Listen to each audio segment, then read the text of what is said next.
Welcome to সুপ্রিয় শিক্ষার্থী, সবাইকে স্বাগত জানাচ্ছি আজকের ক্লাসে। আজকে আমরা দেখব আমাদের ব্যবসা শাখার ব্যবসার সংগঠন ও ব্যবস্থাপনা বিষয়ে বাছাই করা 100টি প্রশ্ন। 100টি বাছাই করা প্রশ্নের আজকে আমরা সমাধান দেওয়ার চেষ্টা করব। যেমন প্রথমেই এখানে যেটা দেওয়া আছে, আমরা সরাসরি প্রশ্নে চলে যাই। প্রথমে যে জিনিসটা দেওয়া আছে, 1 নম্বর প্রশ্ন, নিম্নের কোনটি সংগঠন কাঠামোতে প্রদর্শিত হয়? নিয়ন্ত্রণ প্রবাহ, দায়িত্ব প্রবাহ, ক্ষমতা প্রবাহ, অর্থ প্রবাহ। নিয়ন্ত্রণ প্রবাহ না, দায়িত্ব প্রবাহ না, অর্থ প্রবাহ না। অ্যান্সার হবে কি? ক্ষমতা প্রবাহ। আমরা জানি ব্যবসা সংগঠন কাঠামোতে আমাদের যেই 5টা কাঠামো থাকে, ওই 5টা কাঠামোতে সম্পূর্ণ আমাদের ক্ষমতা প্রবাহটা নির্দেশ করে। ক্রয় ক্ষমতার সমতা তত্ত্ব, ইকুইটি থিওরি, ইংলিশটা হচ্ছে ইকুইটি থিওরি, প্রদান করেন কে? এটা হচ্ছে গুস্তাভ ক্যাসেল। গুস্তাভ ক্যাসেল, ওনার নামের আগে গুস্তাভ হবে, গুস্তাভ ক্যাসেল। এরপর দেওয়া আছে কত সালে সর্বপ্রথম শেয়ার বাজার প্রতিষ্ঠিত হয়? শেয়ার বাজার প্রতিষ্ঠিত 1773 সালে লন্ডনের সুইটিং অ্যালিতে। 1773 সালে আমাদের শেয়ার বাজার সর্বপ্রথম প্রতিষ্ঠিত হয়। এরপর দেখা আছে আমাদের এফ.ই. ফিডলার। আমরা জানি এফ.ই. ফিডলার কোন ধারণাটি উদ্ভাবন করেন?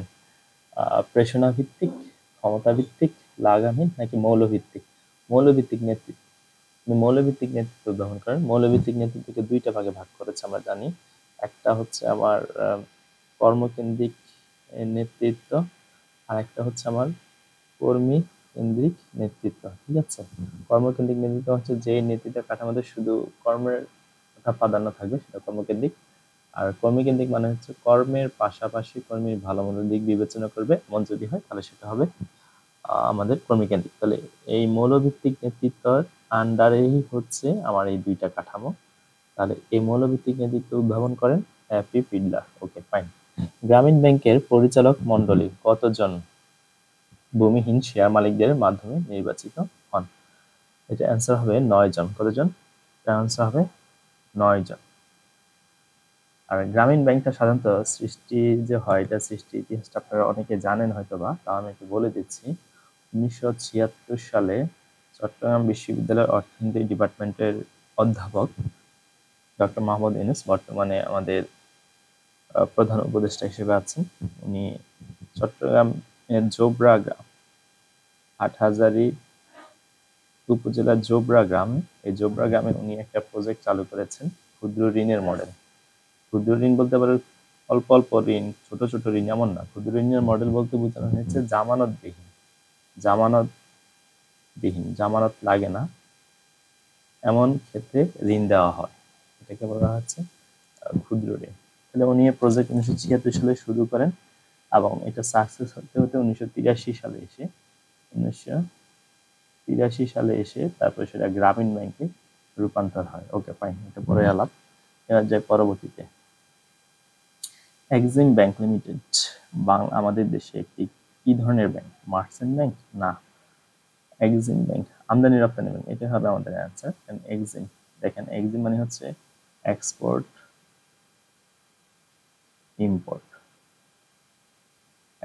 Import bank limited.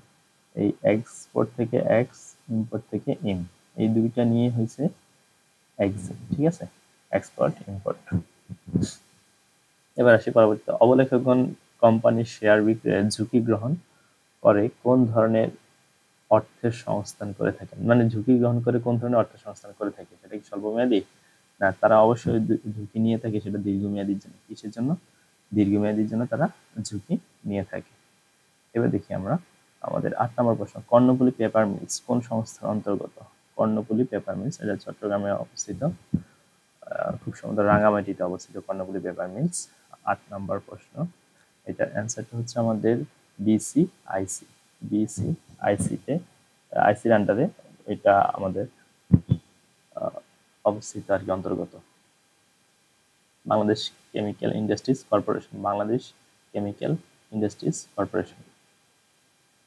এরপর দেখি আমরা পরবর্তীতে ব্যবস্থাপনা হথর্ন স্টাডিজের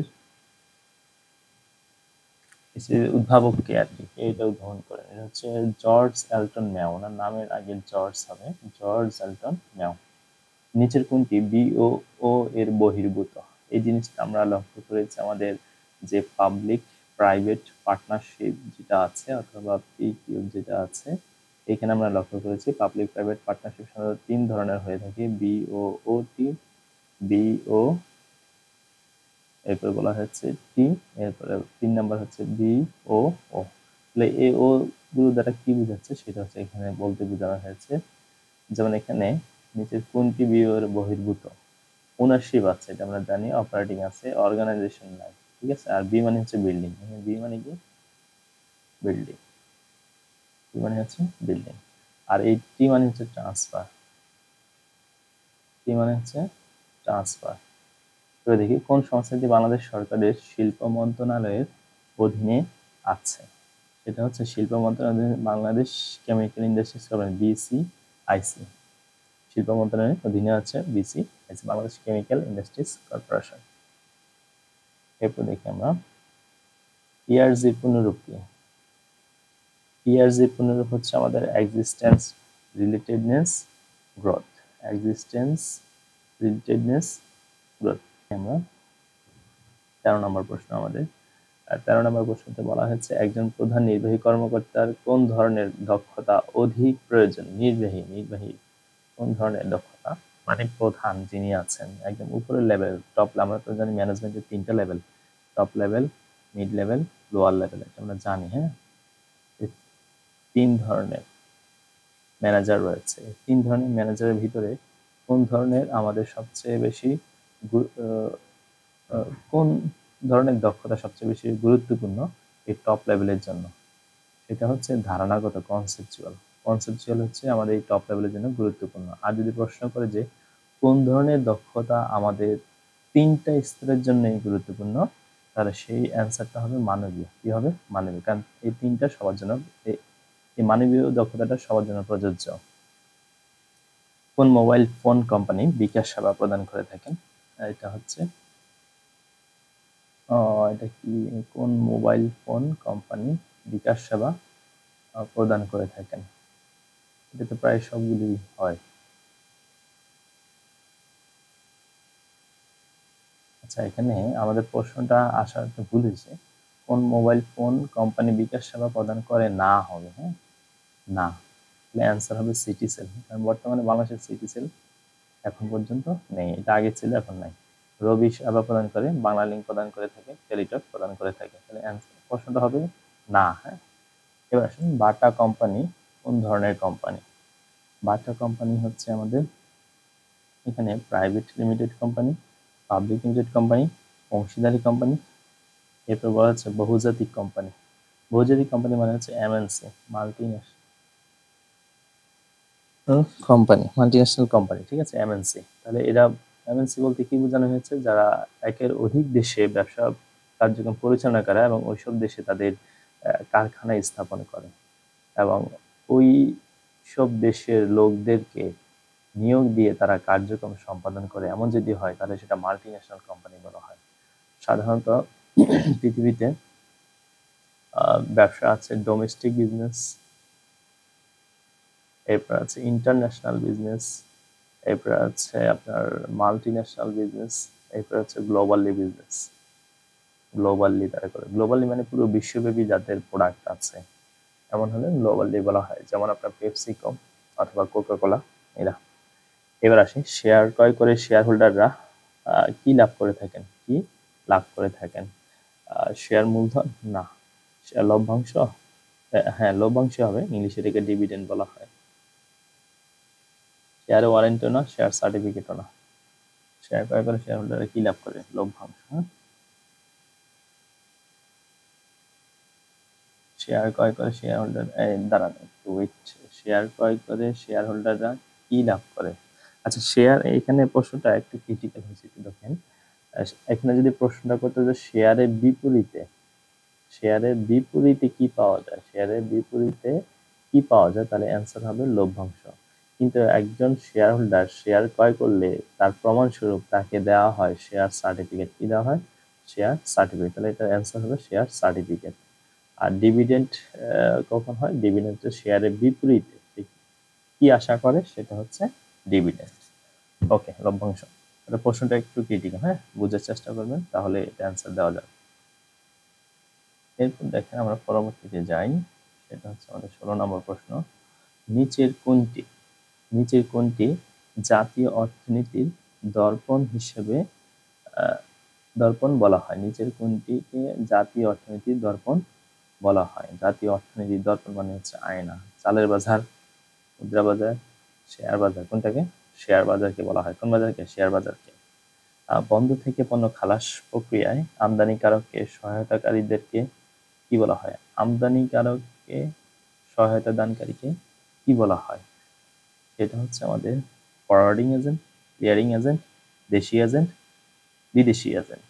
বলছে বন্দর থেকে পণ্য খালাস, এই যে খালাস করা, তার মানে আপনার বন্দরে পণ্য এসেছে, এরপর আপনি নিয়ে আসবেন, এমন যদি হয় তাহলে সেটা হচ্ছে ক্লিয়ারিং এজেন্ট। কি এজেন্ট? ক্লিয়ারিং। আর যদি আপনার বন্দর থেকে পণ্য পাঠাবেন আপনি অন্য কোনো দেশে, তখন সেটা হবে ফরওয়ার্ডিং এজেন্ট। কি এজেন্ট? Forwarding agent. রপ্তানির ক্ষেত্রে ফরওয়ার্ডিং আর আমদানির ক্ষেত্রে ক্লিয়ারিং। এবার আসেন, চেকের আধুনিক সংস্করণ বলা হয় কোনটিকে? এটা হচ্ছে MICR চেক। এটা না আবার magnetic ink character recognition. Magnetic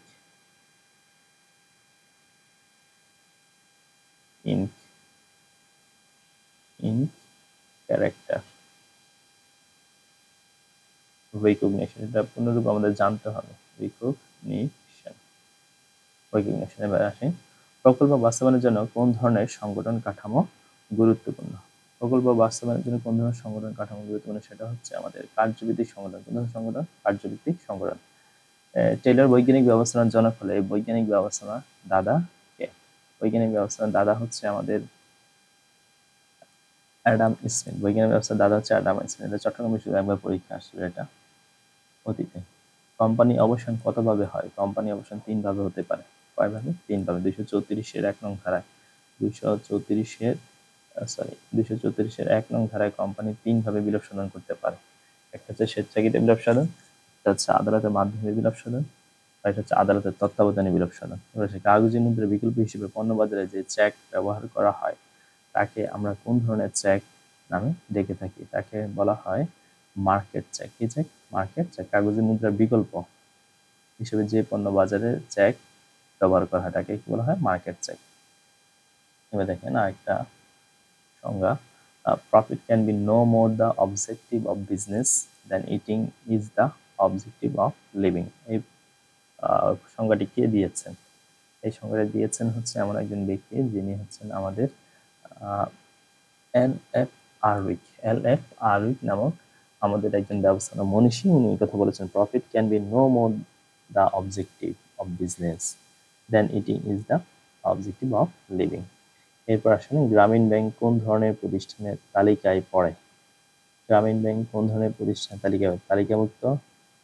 না বাণিজ্যিক ব্যাংক, না বিশেষায়িত ব্যাংক, না ক্ষুদ্র ব্যাংক। কি ব্যাংক? ক্ষুদ্র ব্যাংক। মানে ক্ষুদ্র ঋণী সিস্টেম ক্ষুদ্র ব্যাংক হিসেবে আইডেন্টিফাই করা হয়েছে। কি ব্যাংক? না, ক্ষুদ্র ব্যাংক তো শ্রেণীবিন্যাস নাই। ওয়েট, এই প্রশ্নটা হয়তো ক্রিটিক্যাল। দেখেন, তালিকাভুক্ত ব্যাংক হবে না, বাণিজ্যিক ব্যাংক হবে না, এখানে ক্ষুদ্র ব্যাংকে দেওয়া যাবে না। ক্ষুদ্র ব্যাংকের কোনো শ্রেণীবিন্যাস নাই। আমি তো নিজে এলোমেলো করে ফেললাম। ক্ষুদ্র ব্যাংকে তো কোনো শ্রেণীবিন্যাসই নেই। আর বিশেষায়িত ব্যাংক তো হবে না, কারণ বিশেষায়িত ব্যাংক হচ্ছে আমাদের বিশেষ উদ্দেশ্যে সৃষ্টি। আর এটা তো অতালিকাভুক্ত ব্যাংক হবে। এটার অ্যান্সারটা হবে অতালিকাভুক্ত ব্যাংক। অতালিকাভুক্ত ব্যাংক। অতালিকাভুক্ত ব্যাংক আছে 5টি। কয়টি আছে? 5টি আছে অতালিকাভুক্ত ব্যাংক। জুবিলী ব্যাংক, কর্মসংস্থান ব্যাংক, এর মধ্যে একটা আছে গ্রামীণ ব্যাংক, ঠিক না? গ্রামীণ ব্যাংক। দেখেন, এটা অ্যান্সার দিয়ে দিয়েন না আবার। ওকে, ক্ষুদ্র ব্যাংক, ক্ষুদ্র ঋণের মডেল বিষয়, এটা দেওয়া যাবে না। ওকে, এবার আসেন পরবর্তীতে যাই আমরা। আমাদের বাংলাদেশের পর্যটন কর্পোরেশন কত সালে প্রতিষ্ঠিত হয়েছে? এটা তো একদম মুখস্থ নির্ভর একটা পড়াশোনা। আর সেটা হচ্ছে আমাদের 1972 সালে। কত সালে? 1972 সালে। এরপর আমরা যাই, কোনটি স্থায়ী পরিকল্পনা? আমরা জানি যে নীতি আমি ক্লাসে বলেছিলাম, রীতিনীতি, পদ্ধতি, কৌশল, প্রক্রিয়া, এই 5টি হচ্ছে আমাদের স্থায়ী পরিকল্পনা। কোন জামানতের ক্ষেত্রে সম্পত্তির আইনানুগ মালিকানা ব্যাংকের কাছে থাকে? কোন জামানতের ক্ষেত্রে, মানে আমরা যখন কোনো ঋণ নিয়ে থাকি, সেই ঋণের ক্ষেত্রে আমরা জামানত দিব, এখন সেই জামানতের ক্ষেত্রে সম্পত্তির আইনানুগ মালিকানা ব্যাংকের কাছে থাকবে, এটা বলা হচ্ছে কোনটার ক্ষেত্রে? এটা হচ্ছে পূর্বশর্ত ক্ষেত্রে, এটার ইংলিশটা হচ্ছে লিয়েন। ঠিক আছে, গুরুত্বপূর্ণ এটা।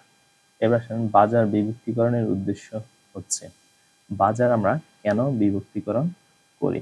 বাজার বিভক্তিকরণ করি হচ্ছে আমাদের ব্যবসা বিশ্লেষণ, বাজার পরীক্ষা, আমাদের লক্ষ্য বাজার নির্ধারণ, বাজার প্রসার।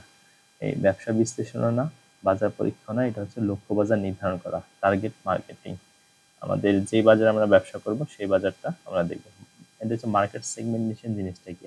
মার্কেট সেগমেন্টেশনটা হচ্ছে, এটা অনেকে নাও বুঝতে পারেন, মনে করেন এটা হচ্ছে টোটাল পৃথিবী। এই টোটাল পৃথিবীর আসলে আপনি কোন জায়গায় ব্যবসা করবেন সেটা কিন্তু আগে আইডেন্টিফাই করতে হবে। পুরোটাই আপনার মার্কেট। আপনি কি পূর্বাঞ্চল, এই ভাগ যদি করি, এটা হচ্ছে মনে করেন যে পশ্চিমাঞ্চল, এটা হচ্ছে পূর্বাঞ্চল। আবার এইভাবে যদি ভাগ করি, তাহলে এটা হচ্ছে উত্তরাঞ্চল, এটা হচ্ছে দক্ষিণাঞ্চল। আপনি কোন অঞ্চলে ব্যবসা করবেন? আচ্ছা, ধরে নিলাম আপনি এই কোন অঞ্চলে ব্যবসা করবেন? পূর্বাঞ্চলে ব্যবসা করবেন। এখন পূর্বাঞ্চলে এখানে তো অনেক দেশ আছে, আপনি কোন দেশে ব্যবসা করবেন? ধরলাম বাংলাদেশে ব্যবসা করবেন আপনি, তাহলে বাংলাদেশ বেছে নেন, অথবা এশিয়াতে বেছে নেন। এশিয়ার কোন দেশ? বাংলাদেশ। বাংলাদেশের কোন জায়গায় ব্যবসা করবেন? বাংলাদেশের ঢাকা না চট্টগ্রামে? ধরলাম যে চট্টগ্রামে। তো চট্টগ্রামে যদি ব্যবসা করেন, চট্টগ্রামের কোন জায়গায় ব্যবসা করবেন? কোন জেলায় ব্যবসা করবেন? ধরলাম যে চট্টগ্রাম জেলা যেটা আছে সেটাই, চট্টগ্রাম জেলা যেটা আছে সেটাতে ব্যবসা করেন। চট্টগ্রাম জেলার কোন জায়গায় ব্যবসা করবেন? কোন উপজেলায় ব্যবসা করবেন? ধরলাম চট্টগ্রামের সদর উপজেলা যেটা আছে সেখানে ব্যবসা করবেন। সদর উপজেলার কোন শহরে ব্যবসা করবেন? সেটা কি আগ্রাবাদ? সেটা কি চকবাজার? আমি কোন জায়গায় ব্যবসা করবেন সেই জিনিসটা বলা হয়েছে। এখন ধরলাম যে চকবাজার ব্যবসা করবেন, ওকে ফাইন, চকবাজারে ব্যবসা করেন। এখন চকবাজারের কোন সেকশন নেবেন? আপনি মেল নেবেন নাকি ফিমেল নেবেন? কাকে ব্যবসা করবেন? এরপর আপনি কোন সম্প্রদায়, হিন্দু, বৌদ্ধ, খ্রিস্টান, আপনি বিভিন্ন ভাগে ভাগ করতে পারেন এটা। ঠিক আছে, এই কারণে আমরা মার্কেট সেগমেন্টেশন করি, কারণ আমরা সবাইকে আমরা সার্ভ করতে পারবো না, সবাই আমার টার্গেট মার্কেট না। ওকে, এবার আসেন 29 নম্বর প্রশ্ন। যে ব্যাংকিং কার্যক্রম শুধুমাত্র নন রেসিডেন্টদের সেবার উদ্দেশ্যে করা হয়, সেই ব্যবসাকে, সেই ব্যাংক সিস্টেমটাকে বলা হচ্ছে অফশোর ব্যাংকিং সিস্টেম। কি? Offshore banking system. ঠিক আছে, এবার আছে নিম্নের কোনটি হস্তান্তরযোগ্য দলিল নয়? নিম্নের কোনটি হস্তান্তরযোগ্য দলিল নয়? সেটা হচ্ছে আমাদের পে অর্ডার। পে অর্ডার হচ্ছে হস্তান্তরযোগ্য দলিল নয়। আমাদের হস্তান্তরযোগ্য দলিল যেমন বিনিময় বিল, এটা আমরা হস্তান্তর করতে পারি। বিল অফ ট্রেডিং, মালিকানার দলিল, এরপরে হচ্ছে ইনভয়েস মানে চালানপত্র, এগুলো হস্তান্তর করা যায়, কিন্তু পে অর্ডার হস্তান্তর করা যায় না। র্যাক জবার হচ্ছে এক ধরনের পাইকার। পাইকার অনেক শ্রেণীবিন্যাস আছে, তার মধ্যে ইনি হচ্ছেন একজন পাইকার। আন্তর্জাতিক বাণিজ্যে মালিকানা দলিল, এই পরীক্ষাটা অনেকবার পরীক্ষায় আসছে এই প্রশ্নটা। এটা নিয়ে আন্তর্জাতিক বাণিজ্যে এই দলিল নিয়ে আমি একটা ক্লাস আপলোড করেছি, আপনারা দেখে নেবেন, খুব গুরুত্বপূর্ণ ক্লাস। ওই ক্লাসটা করলে আশা করি এটা থেকে যত প্রশ্ন সব অ্যান্সার দিতে পারবেন। এটার অ্যান্সার হচ্ছে আমাদের বিল অফ লেডিং হবে। এটার অ্যান্সার হচ্ছে আমাদের বিল অফ লেডিং। ঠিক আছে, আন্তর্জাতিক বাণিজ্য মালিকানার দলিল। আর 99.95 কি ধরনের মূল্য এটা? এটা হচ্ছে মনস্তাত্ত্বিক মূল্য, ইংলিশে বলা হয় সাইকোলজিক্যাল প্রাইসিং। এই প্রাইসটা এইভাবে যদি করা হয়, 99.99ও যদি করা হয়, তাহলে আপনি ধরে নেবেন এই জায়গাটা, আপনি মনে করবেন যেন এটা 100 টাকা না। 99 মানে হচ্ছে অনেক কম টাকা, কিন্তু 100 টাকা যখন ফিগারে দেখাবে তখন বুঝে যাবে এটা যেন অনেক টাকা। কিন্তু দেখেন এখানে পার্থক্য মাত্র 1 পয়সা, অথবা হ্যাঁ 1 পয়সা, যদি এখানে 5 পয়সা পার্থক্য, কিন্তু 5 পয়সা পার্থক্য হলো এটা পুরাটাই হচ্ছে কিসের সমান? 100 টাকার সমান। তাই মনস্তাত্ত্বিক প্রাইসিং, কাস্টমারের মাথায় ঢুকে দেওয়া হয় যে এটা অনেক কম দাম, এটাকে বলে সাইকোলজিক্যাল প্রাইসিং। এরপর দেখি আমরা 34 নম্বর যে প্রশ্নটা আছে আমাদের, 34 নম্বর নিচের কোনটি মার্কেটিং প্রমোশনের উপাদান হিসেবে বিবেচিত? নিচের কোনটি মার্কেটিং প্রমোশন? মার্কেটিং প্রমোশন হিসেবে আমরা যেটাকে আইডেন্টিফাই করি, এটাতে আমরা জানি সেবাসমূহ হবে না, অবস্থান হবে না, ব্র্যান্ডিং হবে না। এটা হচ্ছে গণসংযোগ। মার্কেট, আমাদের বাজারজাত কার্যক্রম প্রমোশন চালাবো আমরা কিভাবে, গণসংযোগ হতে পারে, সেখানে আপনার buy one get one system হতে পারে, এরপর আপনার ব্যক্তিক বিক্রয় হতে পারে, প্রচার হতে পারে, বিক্রয় প্রসার হতে পারে, এগুলো তার মধ্যে একটা হচ্ছে গণসংযোগ। বাজারজাতকরণের মিশ্রণ উপাদান কয়টি? বাজারজাতকরণ মিশ্রণ উপাদান হচ্ছে 4টি। এটাকে আমরা বলি marketing mix. Marketing mix. Marketing মিক্সের উপাদান হচ্ছে 4টি। কয়টি? 4টি। এই 4টাকে একসাথে 4P বলে। কি বলে? 4Ps বলা হয়। আমি বলে দিচ্ছি: প্রোডাক্ট, প্রাইস, প্লেস, প্রমোশন। অনেকে বলতে পারেন, স্যার এখানে মার্কেটিং এর প্রশ্ন কেন আসলো, এখানে ফিনান্সের প্রশ্ন কেন আসলো? আপনি ঢাকা বিশ্ববিদ্যালয়ে আলাদা আলাদা প্রশ্ন পাবেন, ফাইন, কিন্তু অন্যান্য জায়গায় ম্যানেজমেন্টের ভিতরে আপনার মার্কেটিং, ফিনান্সের প্রশ্ন, ব্যাংকিং এর প্রশ্ন ঢুকানো হবে। ঠিক আছে, ওকে, আসেন এবার। তাহলে 4টা উপাদান, হ্যাঁ, প্রোডাক্ট, প্রাইস, প্লেস, প্রমোশন। এবার আসেন 36 নম্বর প্রশ্ন। আমরা 36 নম্বর প্রশ্ন, একটি পণ্য থেকে সম্ভাব্য প্রাপ্ত সুবিধা, এর জন্য ব্যয়িত অর্থ, এই দুইয়ের পার্থক্যই হলো কি? ক্রেতা ভ্যালু। এই দুইয়ের পার্থক্য হচ্ছে ক্রেতা ভ্যালু। মানে আমি একটা পণ্য থেকে যেই সুবিধা পাবো এবং এটা থেকে আমি যত টাকা ব্যয় করতে চাই, এই দুইটার পার্থক্য হচ্ছে কি? ক্রেতা ভ্যালু। প্রশ্ন: অগ্নি নির্বাপক যন্ত্র বৈশিষ্ট্য অনুযায়ী কোন ধরনের পণ্যের উদাহরণ? অগ্নি নির্বাপক যন্ত্রটা কোন ধরনের উদাহরণ? এটা কি বিশিষ্ট পণ্য, অযাচিত পণ্য, সুবিধা পণ্য, নাকি আবশ্যকীয় পণ্য? এটা হচ্ছে অযাচিত পণ্য। আচ্ছা, অযাচিত পণ্যটা কি? অনেকে নাও বুঝতে পারেন। অযাচিত পণ্য হচ্ছে যেই পণ্যটা আমাদের জন্য খুবই প্রয়োজন, খুবই প্রয়োজন, মানে অবশ্যম্ভাবী লাগবেই, কিন্তু আমরা সেই পণ্যটা ক্রয় করি না। ক্রয় করি না মানে যে পণ্যটা আমাদের খুবই প্রয়োজন কিন্তু আমরা ক্রয় করি না, এমন যদি কোনো পণ্য থাকে তাহলে সেটাকে আমরা বলি অযাচিত পণ্য। যেমন মনে করেন দাপনের কাপড়। দাপনের কাপড়, এখন দাপনের কাপড় আমরা যে নিব, সেই ক্ষেত্রে আমরা কয়জন দাপনের কাপড় কিনে রেখেছি, খুবই প্রয়োজন কিন্তু আমরা ক্রয় করি না, এই কারণে এটাকে বলা হয়েছে কি? অযাচিত পণ্য। ঠিক সেম আমাদের এখানেও অগ্নি নির্বাপক যন্ত্র সবার ঘরে কি আছে? নাই, কিন্তু অগ্নি নির্বাপক যন্ত্রটা সবার ঘরে প্রয়োজন, এই কারণে এটা হচ্ছে অযাচিত পণ্য। এবার আসেন পরবর্তীতে আমাদের 38 নম্বর প্রশ্ন, যেটা দেওয়া আছে, কোন দেশ থেকে আগত বিদেশি পণ্যের উপর যে কর ধার্য, এটা হবে কর ধার্য করা হয়, তাকে কি বলে? কোনো দেশ থেকে যদি বিদেশি পণ্য আমাদের দেশে আসে, তাহলে সেই দেশ থেকে যদি কোনো কর ধার্য করা হয় এই পণ্যের উপর, তাহলে সেটাকে আমরা কি নামে ডাকবো? এটার নাম হচ্ছে ট্যারিফ। কি নামে ডাকি? ট্যারিফ। ঠিক আছে, এই ট্যারিফ নামে ডাকা হয়। কোনো দেশ থেকে আগত বিদেশি পণ্যের উপর যে কর ধার্য করা হয় তাকে আমরা কি নামে রাখবো? ট্যারিফ। সম্প্রতি ডোনাল্ড ট্রাম্প 100% ট্যারিফ আরোপ করবেন বলে ঘোষণা দিয়েছেন। যদি ব্রিক্সভুক্ত দেশগুলো তারা নতুন কোনো মুদ্রা তারা বাজারে আনে, নতুন কোনো মুদ্রা যদি তারা বাজারে আনে, তাহলে ট্যারিফ 100% ট্যারিফ উনি আরোপ করবেন। এবার আসি পরবর্তীতে, বিশাল চলে গেল বিশাল মূল্য হ্রাস এই ঘোষণা বাজারজাতকরণ প্রসারের কোন কৌশলের উদাহরণ? কোন কৌশলের উদাহরণ? এটা হচ্ছে বিজ্ঞাপন? না। এটা হচ্ছে ব্যক্তি বিক্রয়? না। এটা জনসংঘ? না। এটা হচ্ছে বিক্রয় প্রসার। বিশাল মূল্য হ্রাস, যদি আমাকে একজন দোকানে দেখা যায় যে অনেক মূল্য হ্রাস দিয়েছে, তো সেই ক্ষেত্রে আমরা কি করি? আমরা অনেক বেশি পণ্য ক্রয় করি। আর এই মূল্য হ্রাস কিন্তু সারা বছর থাকে না, খুব কম সময়ে থাকে। তাহলে বিক্রয় প্রসার মানে কি? বিক্রয় প্রসার মানে হচ্ছে স্বল্প মেয়াদে অধিক পণ্য বিক্রি করার যে কৌশল, তাকে বলে বিক্রয় প্রসার। তাহলে এই বিশাল মূল্য হ্রাসের মাধ্যম দিয়ে আমরা অল্প সময়ে অনেক বেশি পণ্য বিক্রি করতে পারি, এটা এই কারণে এটা বিক্রয় প্রসার। বিভাগীয় বিপণীর বিক্রয় এটা কেমন হবে? বিভাগীয় বিপণীর বিক্রয়টা হচ্ছে কেন্দ্রীভূত। যেমন অনেক বিভাগীয় বিপণী আছে, বড় বড় বিভাগীয় বিপণী বিতান, সেই সব জায়গায় তারা যে পণ্য বিক্রি করে, বিক্রিটা করে একটা ছাদের আন্ডারে। একটা ছাদের আন্ডারে বিভিন্ন বিভাগ করে থাকে, তাদের পণ্যগুলো সাজানো থাকে। এই ছাদের আন্ডারে যেহেতু সব পণ্য এক জায়গায় বিক্রি হয়, এই কারণে এটাকে বলে কেন্দ্রীভূত বিক্রয়। কেন্দ্রীভূত বিক্রয়। এবার আসেন পরবর্তী, every loan creates a deposit. উক্তিটি কার? উক্তিটি হচ্ছে এখানে কি দেওয়া আছে প্রফেসর শ, এরপরে এখানে দেওয়া আছে আমার ক্রাউদার রিচার্ড, এরপরে হচ্ছে ক্যান্টন ডিক্রাফ, এরপর হচ্ছে হার্টি উইন্টার।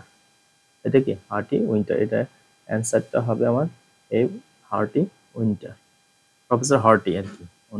আমরা জানি ওনার নামের আগে প্রফেসর লিখতে হবে অবশ্য, এখন ওটা নাই কারণ অনেকের কাছে বলতে পারে এটা তো হওয়ার কথা না। প্রফেসর হার্টি আর কি, প্রফেসর হার্টি উইন্টার, ওনার পুরো নাম আর কি এটা।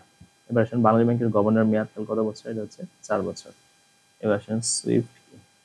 Swift society for world wide interbank financial telecommunication, এটা পুনরূপ পরীক্ষায় আসে।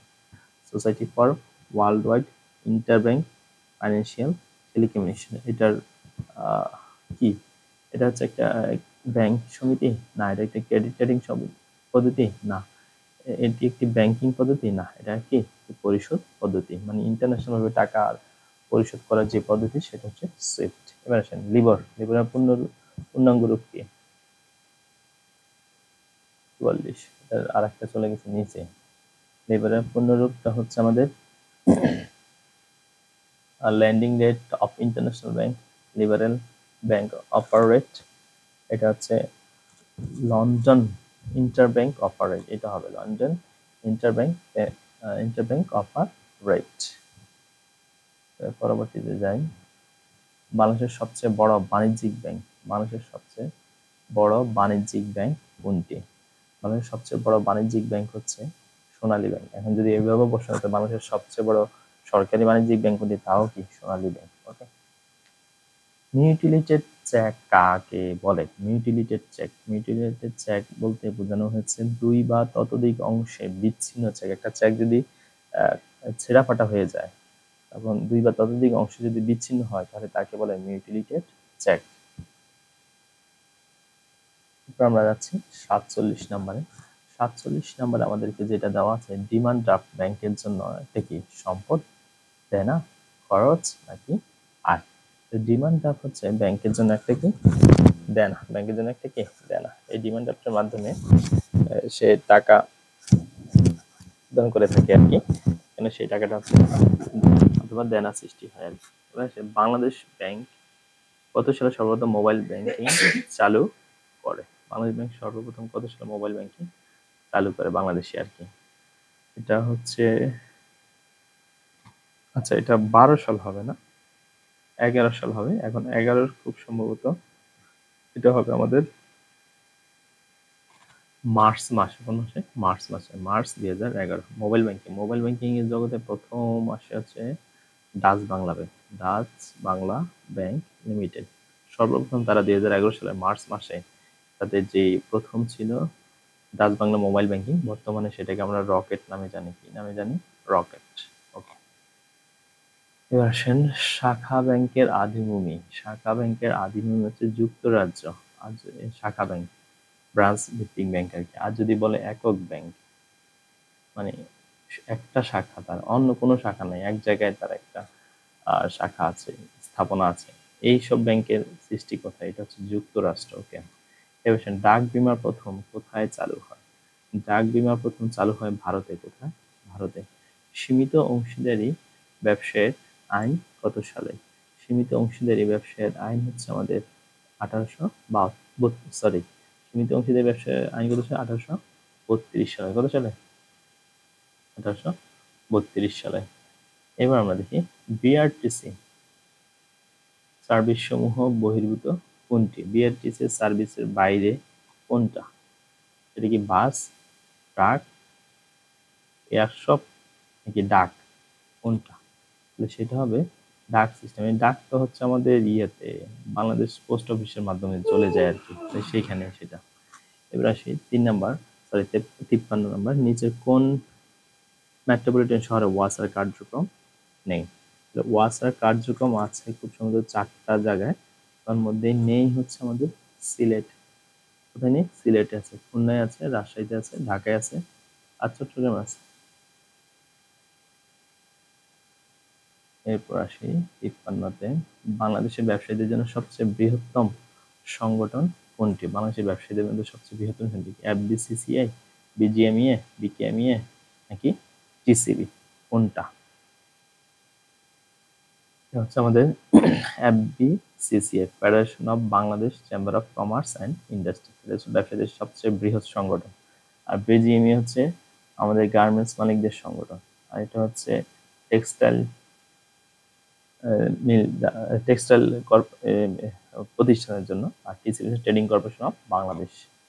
মালিকানা ও বৈশিষ্ট্যের ভিত্তিতে ব্যবসা কত প্রকার? মালিকানা ও বৈশিষ্ট্যের ভিত্তিতে ব্যবসা হচ্ছে 7 প্রকার। কত প্রকার? 7 প্রকার। এবার আসে কোনটি সংবিধিবদ্ধ কোম্পানি নয়? এই নয় শব্দটা গুরুত্বপূর্ণ। ওয়াসা সংবিধিবদ্ধ company, Bangladesh bank, TBC. Pubali bank, Pubali bank হচ্ছে আমাদের বেসরকারি প্রতিষ্ঠান আর কি। তাহলে এটা হবে অ্যান্সার হবে এটা। বাট এই সবগুলো হচ্ছে সংবিধিবদ্ধ কোম্পানি। টিসিবি হবে আর কি, TCB trading corporation of Bangladesh, উল্টো হয়ে গেছে আর কি। 1994 সালে কোম্পানি আইনে মোট তফসিল কতটি? কতটি তফসিল আছে আমাদের এখানে? এখানে তফসিল আছে, আইনে মোট তফসিল আছে 404টি। আইনে মোট তফসিল আছে 404টি। স্থলবেদে ব্যবস্থাপনাকে ভাগ করেছেন কে? এটা হচ্ছে স্কিনার। থেকে স্কিনার। ওই যে আমাদের ব্যবস্থাপনা 3টা স্তর, top level, mid level, lower level, এটা এই স্কিনার ভাগ করেছেন। গ্যান্ট চার্ট কোনটির সাথে সম্পৃক্ত? গ্যান্ট চার্ট কোনটির সাথে সম্পৃক্ত? গ্যান্ট চার্টের জনক হচ্ছে হেনরি লরেন্স গ্যান্ট। এটা হচ্ছে সময়ের সাথে, কিসের সাথে? সময়ের সাথে। গ্যান্ট চার্টের মধ্যে কখন শুরু হবে কখন শেষ হবে একটা কাজ, সেটা বোঝায়। স্কেলার চেইন বলতে কি বোঝায়? স্কেলার চেইন বলতে কি বোঝাচ্ছে এখানে? আমাকে chain of superiors, chain of bosses, chain of inferiors, chain of subordinates. Scalar chain, জোড়াময় শিকল নীতি, এটা দ্বারা বোঝাচ্ছে চেইন অফ সাবঅর্ডিনেটস। এটা হচ্ছে আমাদের অ্যান্সার। এরপরে আমাদের দেওয়া আছে বর্তমানে বাংলাদেশের কয়টি বৈদেশিক ব্যাংক আছে? মানে বিদেশি ব্যাংক আছে কয়টি? 9টি। কয়টি? 9টি। কোম্পানির জীবনকালে সবচেয়ে বেশি গুরুত্বপূর্ণ সভা কোনটি? কোনটা? 3টা সভা হয় আমরা জানি, এজিএম, এজিএম অথবা স্ট্যাটিউটরি মিটিং। এই 3টার ভিতরে সবচেয়ে গুরুত্বপূর্ণ কোনটা? সেটা হচ্ছে এই এসএম। এটা যদি তুমি কোম্পানি চালু করার 6 মাসের ভিতরে যদি শুরু করতে না পারি, তাহলে কিন্তু সেখানে আমাদের ব্যবসা বন্ধ করে দিতে হয়। ব্যবসা বন্ধ করে দিতে, তাই সবচেয়ে বেশি গুরুত্বপূর্ণ এটা। ম্যাট্রিক্স সংগঠনের আবিষ্কারক কে? আমাদের ম্যাট্রিক্স সংগঠন, আমরা জানি ম্যাট্রিক্স অনেকগুলো গুরুত্বপূর্ণ। এটা হচ্ছে সবচেয়ে আধুনিক সংগঠন কাঠামো, সবচেয়ে জটিল সংগঠন কাঠামো। 1960 সালে এটা সৃষ্টি এবং এটা আবিষ্কার করেছে কে? এই আবিষ্কারটা করেছে হচ্ছে আমেরিকান অ্যারোস্পেস নামক একটা প্রতিষ্ঠান। এটা হচ্ছে আমেরিকান একটা প্রতিষ্ঠান। হ্যাঁ। ইস্পাত কোন ধরনের শিল্প? অ্যানালিটিক্যাল, মানে বিশ্লেষণ, না সিনথেটিক্যাল, নাকি অ্যাসেম্বলিং, নাকি ইন্টিগ্রেটেড? কোন ধরনের শিল্প হচ্ছে আমাদের ইস্পাত? তাহলে সেটা হচ্ছে আমাদের সিনথেটিক্যাল। সিনথেটিক্যাল বাংলা হচ্ছে যৌগিক শিল্প। কি শিল্প? যৌগিক শিল্প। কর্মী সংস্থান প্রক্রিয়া শেষ, কর্মী সংগ্রহ প্রক্রিয়া শেষ কাজ কি? সেটা হচ্ছে বিজ্ঞপ্তি প্রদান। কি প্রদান? বিজ্ঞপ্তি প্রদান। আমার এরপর দেখি আমরা, বাংলাদেশের সবচেয়ে বেশি পণ্য আমদানি করে কোন দেশ থেকে? বাংলাদেশ সবচেয়ে বেশি পণ্য আমদানি করে কোন দেশ থেকে? ভারত, যুক্তরাষ্ট্র, চীন নাকি ভুটান? কোন দেশ থেকে সবচেয়ে বেশি পণ্য আমদানি করে? সেটা হচ্ছে চীন থেকে। কোন থেকে? চীন থেকে সবচেয়ে বেশি। মিগা বর্তমান সদস্য দেশ কয়টি? মিগার বর্তমান সদস্য দেশ কয়টি? এটা হচ্ছে মিগাটা হচ্ছে আমাদের ওয়ার্ল্ড ব্যাংকের একটা অঙ্গ সংস্থান। এটার বর্তমান সদস্য হচ্ছে আমাদের 182। তবে এটা পরিবর্তনশীল, এটা আমি না রাখি, এটা পরিবর্তন হয়ে যেতে পারে। এবার আসেন পরবর্তীতে,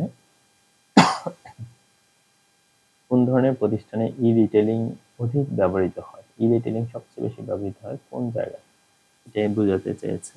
সেই এক জায়গাটা হচ্ছে বিক্রয়ধর্মী প্রতিষ্ঠান। বিক্রয়ধর্মী প্রতিষ্ঠানে সবচেয়ে বেশি ব্যবহৃত হয়। এখানেও না, এখানেও না, এখানেও না। ব্যবসার সবচেয়ে গুরুত্বপূর্ণ পরিবেশ কোনটা? সেটা হচ্ছে অর্থনৈতিক পরিবেশ। কি পরিবেশ? অর্থনৈতিক। নিম্নের কোনটি পরিধি ব্যাপক? সেটা হচ্ছে ব্যবসা। কিসের? ব্যবসা। কারণ হচ্ছে আমার এই ব্যবসা থেকে আসছে বাণিজ্য, শিল্প, বিনিময় সংক্রান্ত কার্যাবলী। বর্তমানে জিডিপিতে প্রবৃদ্ধির হার কত?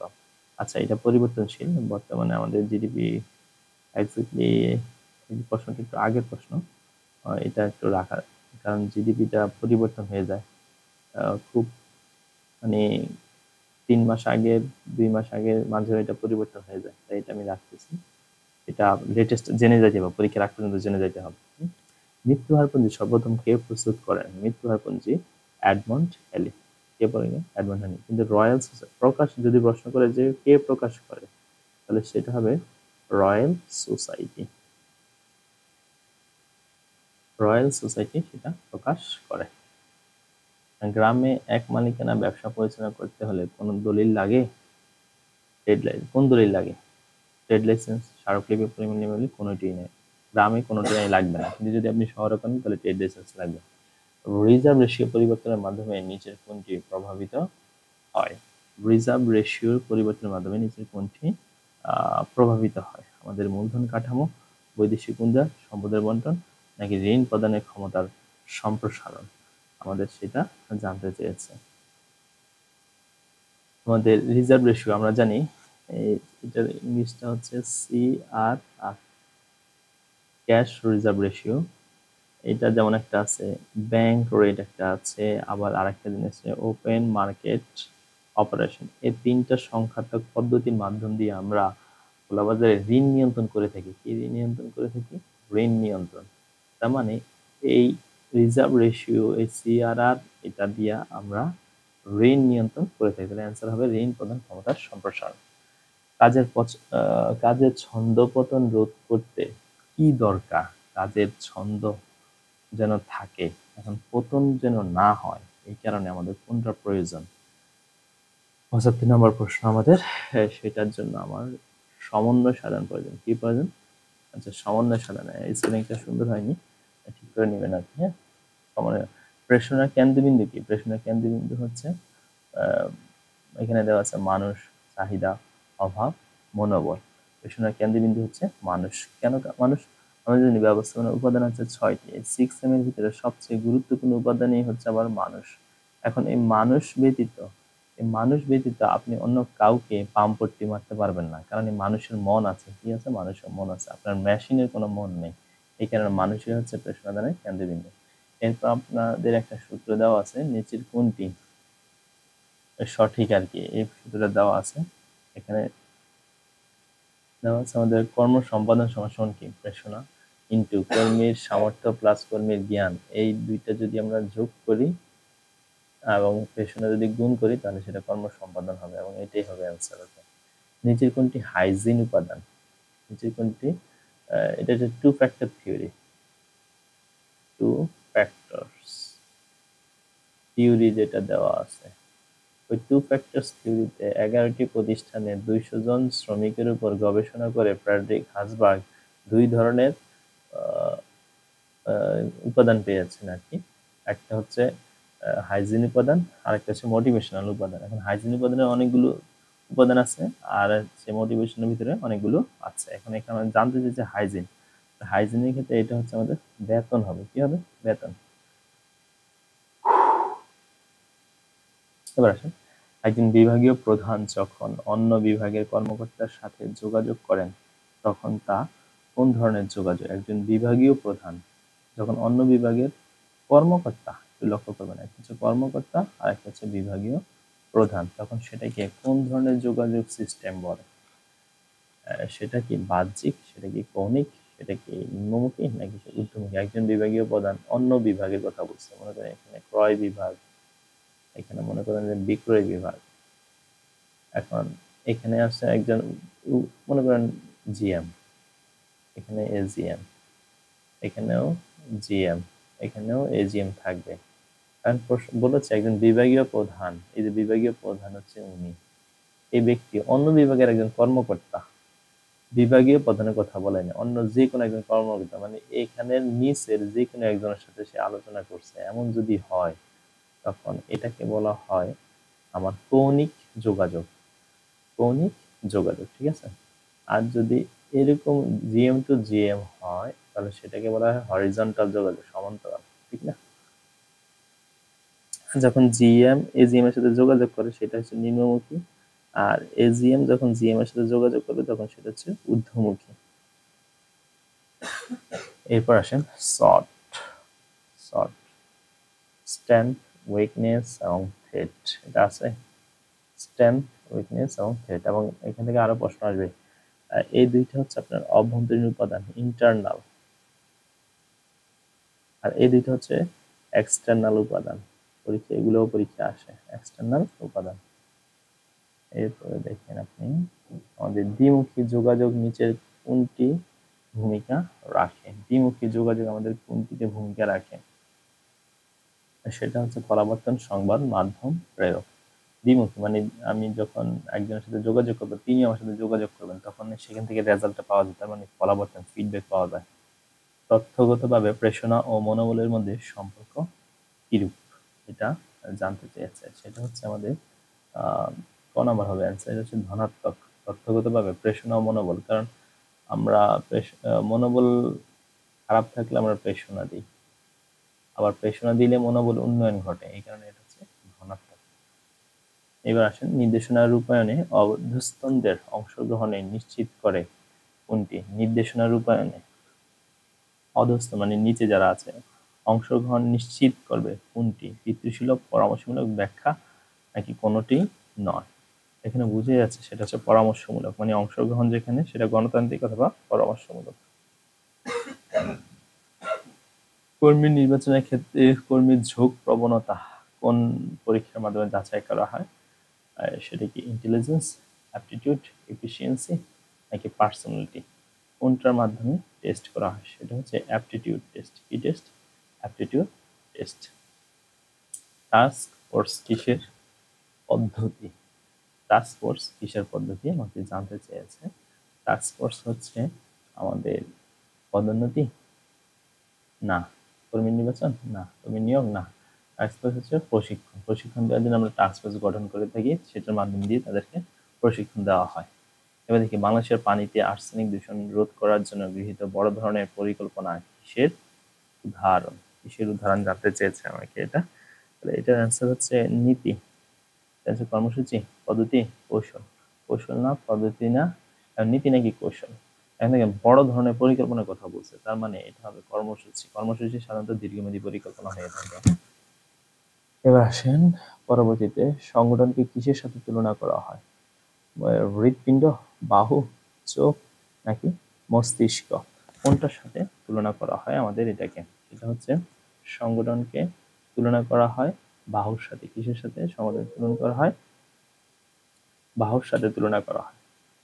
এবার আসেন ব্যবস্থাপনাকে জ্ঞানের পৃথক শাখা হিসেবে তুলে ধরেছেন কে, ব্যবস্থাপনাকে জ্ঞানের পৃথক শাখা হিসেবে কোন মনীষী তুলে ধরেছেন, সেটা হচ্ছে আমাদের হেনরি ফেল। হেনরি ফেলকে আমরা ব্যবস্থাপনার জনক বলে থাকি, আধুনিক ব্যবস্থাপনার জনক বলে থাকি।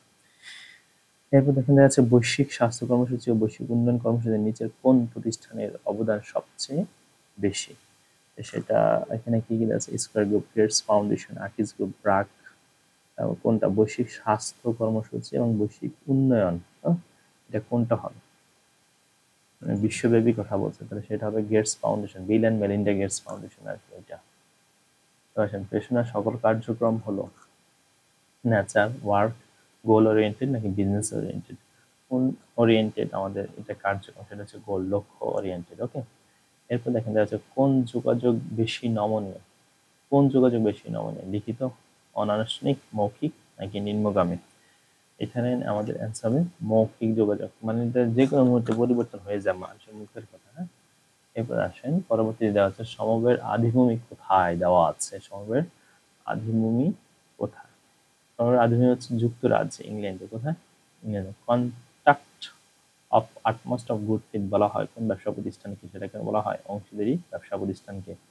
Contract of utmost of good faith বলতে বোঝানো হচ্ছে চূড়ান্ত সদ্বিশ্বাস যেটা, সেটাকে বোঝানো হয়। নিবন্ধন না করা পরিণাম সম্পর্কে বলা আছে কত নং ধারায়, সেটা হচ্ছে 69 ধারায়। নিম্নের কোনটি কারবারের অংশীদার হতে পারে না। নিম্নে কোনজন কারবারের অংশীদার হতে পারে না? হচ্ছে অংশীদার কোম্পানি, সাধারণ শেয়ার হোল্ডার নাকি অগ্রাধিকার শেয়ার হোল্ডার। কে অংশীদার হতে পারে না? অংশীদার অন্য প্রতিষ্ঠানের অংশীদার হতে পারবে, কোম্পানি হতে পারবে, সাধারণ শেয়ার হোল্ডার হতে পারবে, কিন্তু অগ্রাধিকার শেয়ার হোল্ডার পারবে না।